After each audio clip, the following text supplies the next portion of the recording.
Day 43 of the Confidence Coming Out course. Start with a question that lives in almost everyone's mind, whether they want to admit it or not. whether they Who want am to I to admit it or create not. anything worthwhile? Who am And most I people to assume the create answer is anything someone worthwhile? talented. I have to be someone talented. And most people I have to assume be the someone answer confident. is someone I have to be talented. someone I have to be someone exceptional. talented. But I have to here's be the truth. someone confident. That I surprises have most to be people. someone The people who create exceptional. meaningful things are But not the most talented. Here's the truth. They are the most That self-trusting. surprises most Which, people. yes, is The confidence. people but who probably create not in the meaningful same way things are we not the most talented. define confidence. They when are we the say most self-trusting. trusting.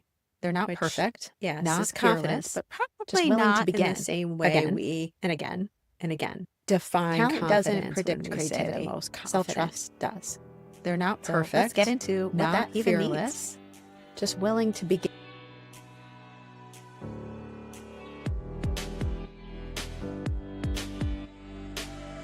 Inside this course, creativity is not about performance or natural gifts. Creativity equals self-consent plus micro risks and emotional safety.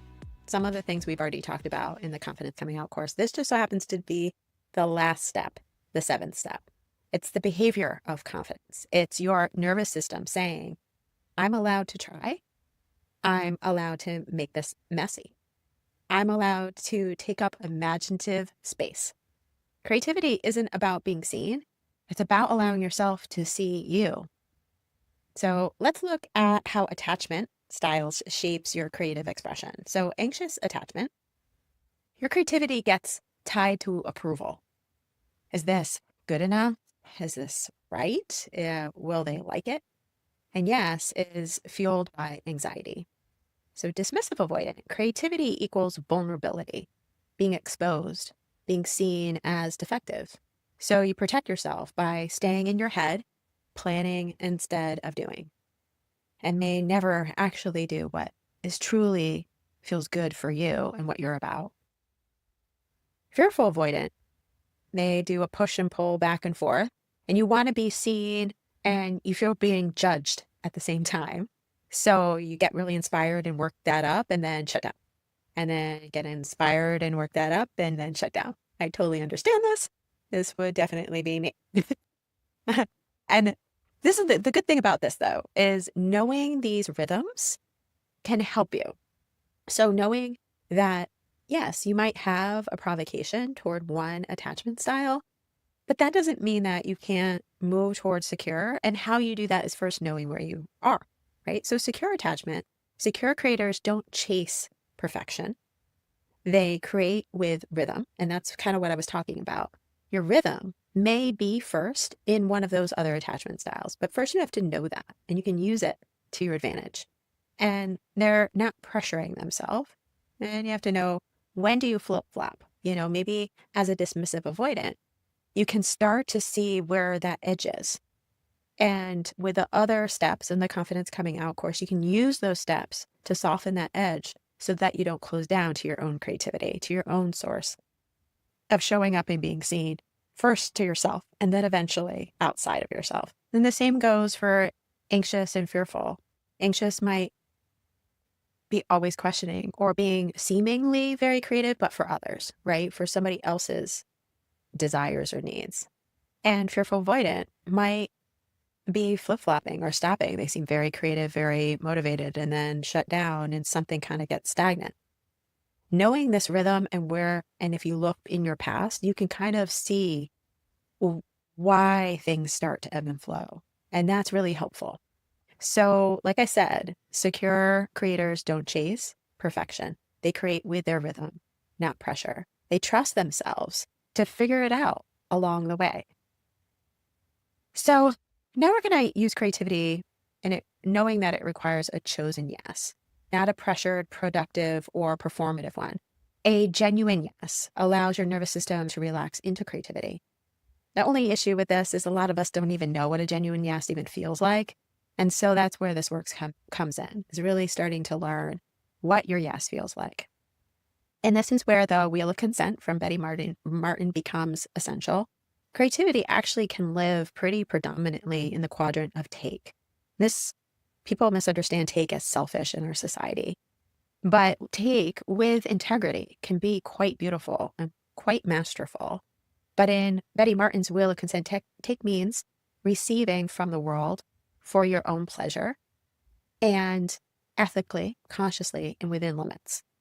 In creativity, take looks like you take from the world and create for the, you create by taking some materials, some ideas, color, story, rhythm, memory, emotion, sensations, and inspiration, not to impress anyone else, not to be good by the world's standards or whoever's standards, not to be praised, but simply because it feels good to create. But you first have to actually create. Create in take mode equals it doesn't have to be good for them. It only has to feel good for me. And I have to know what that is. Your pleasure fuels your creative rhythm. Right. So first you have to be able to hold pleasure, even know what pleasure feels like for you. But take has limits, just like the world has limits, just like you have limits. Like I said, containerize is I think it's the fourth step. And knowing your own limits is helpful in this, but also realizing that the world, right, has limits. We have don't harm the world, don't use toxic materials, don't hurt others, follow laws, respect ethics. And these can be slightly ambiguous, because sometimes some laws are, or some rules, or what harm versus hurt really means can be on the line.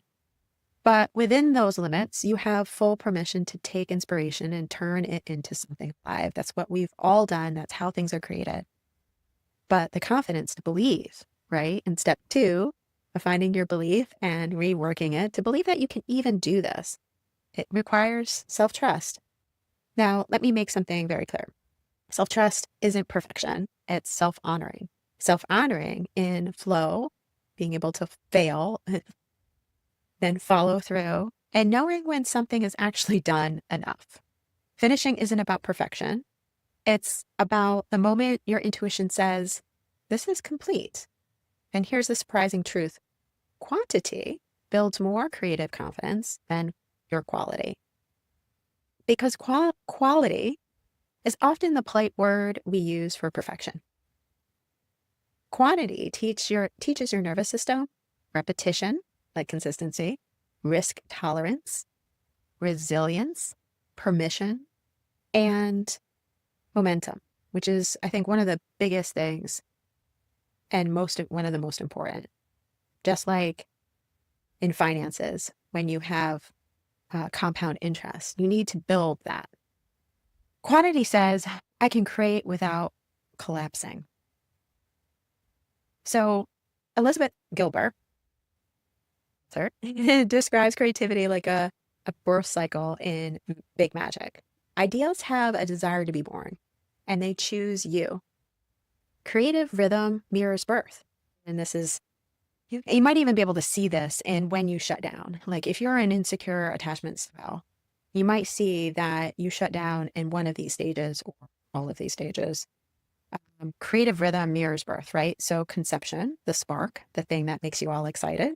And some might call this even like, in a relationship, when you're starting a relationship, if you can imagine that spark, that conception, that idea is maybe just meeting someone and being real like, oh, I had that spark, Of course, the spark comes with things, gestation, the messy middle. Yeah, it comes with things. After the honeymoon, when you start to see things that you're like, oh, that person is a lot like my mother, or a lot like those things that I don't like about myself, right? Or I need to learn a lot. And then labor, the resistance and contraction before the breakthrough. Yeah. Ouch. It can be really hard to get through past the gestation, the messy middle. And a lot of us stop there. A lot of us pass the honeymoon stage of the idea, when you start that new class, all raring to go, really organized, and then bam, you stop. Like things might just kind of do it, but you might not. That might not be your stopping point. Your stopping point might be at labor. You might be like, oh, give it away. Ouch, I didn't realize. And, postpartum depression happens after labor. Then there's delivery. So this is the fourth step. Not perfect, but it's alive. And there's some grief after labor and delivery. There's something really beautiful, but also a form of a death of something that used to be. So creativity is magical but it's also work. And it's a part of our birthing own process, our own human process. Birth isn't tidy. Growth isn't tidy. And creativity is definitely not tidy, but it is sacred. It is special.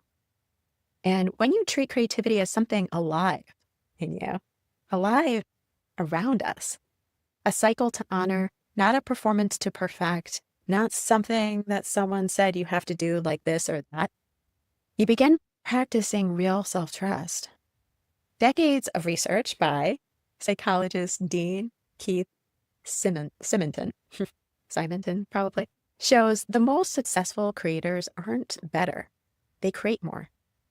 Their best work statistically emerges from their most frequent work. And a 2018 study in the Journal of Creative Behavior found people who produce consistently without self-judgment become more original over time. Creativity grows from permission, not perfection. So I want to do the 3 steps to build creative self-trust. And here it goes. Something you can do on a daily, weekly, whatever basis, just to kind of evoke this idea in you. So number 1, create tiny, consistent reps. So for instance, 1 doodle, 1 sentence, 1 sound, 1 gesture, anything that you can preferably record. We want something in manifestation, like something tangible. So if you're doing a sentence, write it down. If you're doing a sound, record it. If you're doing a gesture, record it, that kind of thing. Because we want to have it out in the world as proof. Proof for you, not for anybody else, just for you. Now we want number 2, measure completion, not perfection. Ask yourself, does this feel done to me right now? And if yes, release it. And how you want to release it is up to you.